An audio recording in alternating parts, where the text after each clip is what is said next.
বিশ্বকাপের আগে বড় ধাক্কা নিউজিল্যান্ড ক্রিকেট দলে। 2011 সালে টি-20 অভিষেক হওয়া, 2026-এ রয়েছে টি-20 বিশ্বকাপ। তার আগেই টি-20 থেকে অবসর অনেকটাই চাপে রাখবে নিউজিল্যান্ডকে।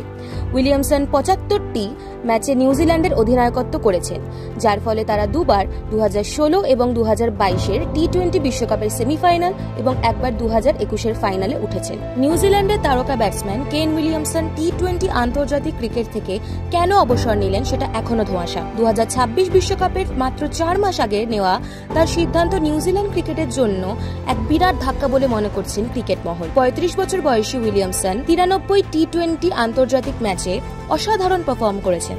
তিনি নিউজিল্যান্ডের দ্বিতীয় সর্বোচ্চ রান সংগ্রাহক। 33 গড়ে 2575 রান করেছেন, যার মধ্যে 18টি অর্ধশতরান। নিউজিল্যান্ড ক্রিকেট টিম উইলিয়ামসনের নেতৃত্বে ক্রিকেটে 3টি ফরম্যাটের বহু নজির গড়েছে। ক্রিকেট বিশ্বে অন্যতম সেরা খেলোয়াড়দের তালিকায় কেন উইলিয়ামসনের নাম স্বর্ণাক্ষরে লেখা রয়েছে।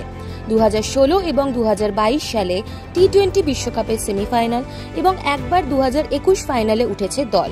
তবে বিদায় বেলায় দলকে বার্তা দিলেন উইলিয়ামসন বলেন, তিনি দীর্ঘদিন ধরে এই ফরম্যাটের অংশ। এখন তার মনে হয় দলের নতুন খেলোয়াড়দের সুযোগ দেওয়া দরকার। দলের জন্য এটাই উপযুক্ত সময়। দলের এখন পরবর্তী লক্ষ্য হওয়া দরকার টি-20 বিশ্বকাপের।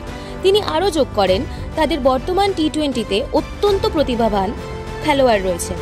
আসন্ন সময় এই খেলোয়াড়দের আরও ক্রিকেট খেলার এবং বিশ্বকাপের জন্য প্রস্তুতি নেওয়ার জন্য অত্যন্ত গুরুত্বপূর্ণ। ব্যুরো রিপোর্ট, খবর বাংলা।